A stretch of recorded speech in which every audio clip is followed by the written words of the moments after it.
Learning is a lifelong thing. It doesn't end at Harvard Business School. It's your responsibility. I think if you're in any profession at all, you have to do it consistently all the time. I think I spend probably 50 or 60% of my time learning, reading, talking to people, traveling.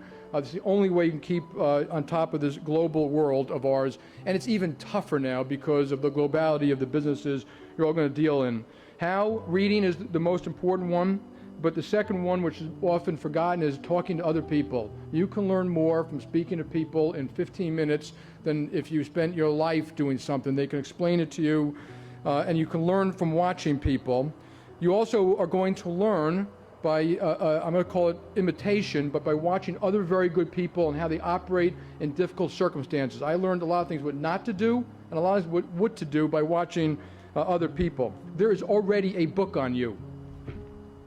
That book is already being written. And if I spoke to your teachers, your friends, your professionals, your parents, I would know whether you're trusted, how hard you work, whether you're ethical. I would know so much about you, you'd be shocked. I don't even have to meet you.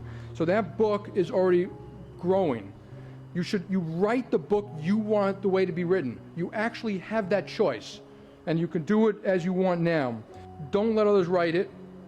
And when you get caught in situations that you're uncomfortable, I remember I worked at a company not far from here, and I remember I was asked to do something I didn't want to do. I'm not telling you all to take this advice. You can always quit. It's your responsibility whether you accept to do something or not, and it will be in that book written on you. How do you deal with failure, making mistakes? Many of you already have dealt with some very difficult times, so this is no different than some of you already dealt with. When you fail, it's okay to get depressed. It's okay to cry, it's okay to go home, it's okay to blame others for a while, but eventually you have to get over it and move on. The greatest people who've ever walked this planet, and I'm not talking about business people, I'm talking about people like Nelson Mandela and Abe Lincoln, constantly had setbacks in life and failures. Constantly. It happens all the time in business, and some of your success will be how you deal with the failure, not how you deal with the success.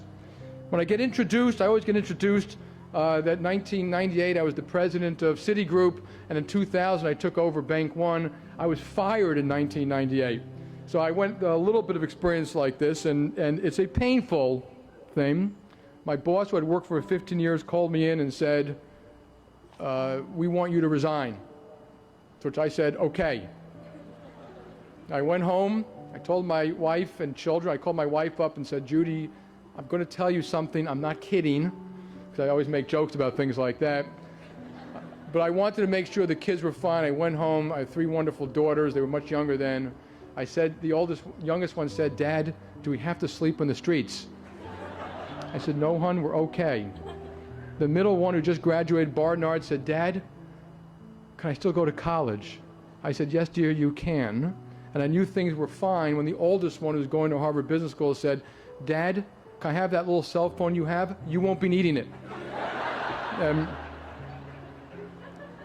I remind people, when you fail at something, I told people about Citigroup as my net worth, not my self-worth. And I was able to move on, and yes, it was difficult. I did call my boss a year later. He did not call me. I called him and said, it's time to break bread.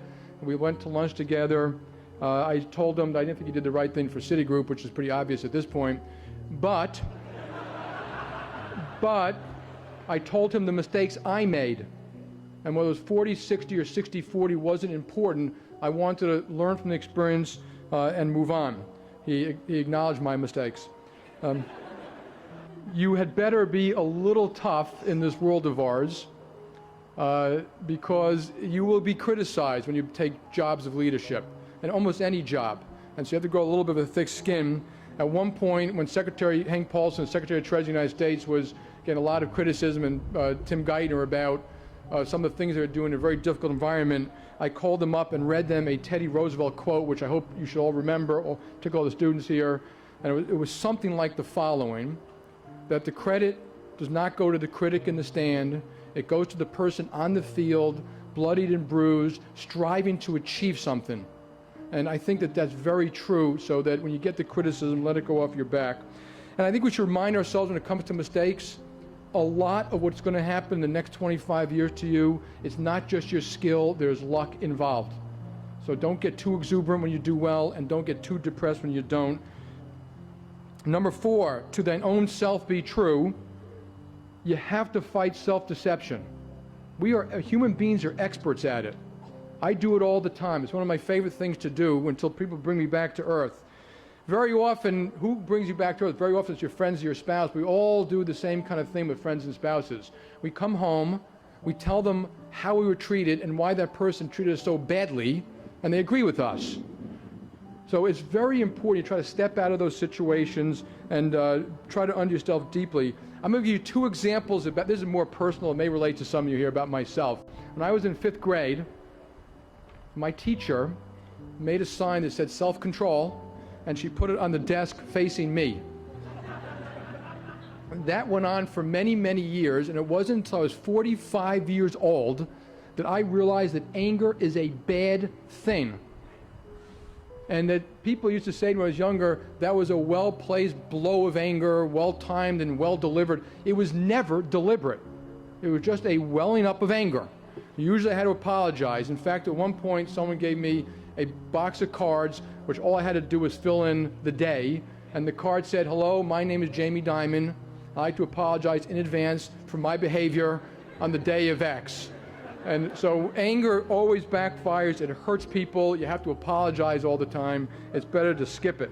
You all know about IQ and EQ. Your IQs are all high enough to be very successful. Where people often fall short, it's on the EQ. And emotional intelligence is critical, and it's something you will develop over time too. Matter of fact, a lot of management skills are more EQ. How do people function? And when I look at EQ, I always think to myself, why is it that when some people walk in a room, we all brighten up? Why is it when you really want advice, you call certain people? Why is it that some people you never would question what they say, and that some people you never would trust what they say? And those are emotional skills and empathy, but you're a human being. You have these other things which we all have to develop all the time and work at them all the time. And they're things like passion, work ethic, character, integrity, and you're the sum of all of these things. Your IQ alone will not get you through the dark days or the tough times. You need to develop all these things, develop them consistently. Take care of yourself, your family, and your friends. You're going to get involved in very high, stressful situations. If you don't take care of yourself physically and emotionally, you will fail. You have to do it. I used to feel guilty when I get in the office late sometimes, late being 8:30 to 9, because I stayed to exercise. Exercise is a good thing. It clears your mind. You have to give yourself vacations and family time all the time. One example I went on vacation many years ago, and like a lot of you, I played tennis in the morning with friends, I ran in the afternoon, we had dinner with friends, and my kids were kind of ignoring me that whole vacation. And the next vacation I said, no, I'm going to spend only with the kids. Nothing else, no friends, no tennis, and it's amazing how much fun you have and how much time you play with them. There's no such thing as quality time without quantity. So when you have children, don't think you can make up with short briefs of quantity time. They won't get there with you. First of all, it is an honor, a privilege, and a very deep responsibility to be a leader of a small group or a bigger group.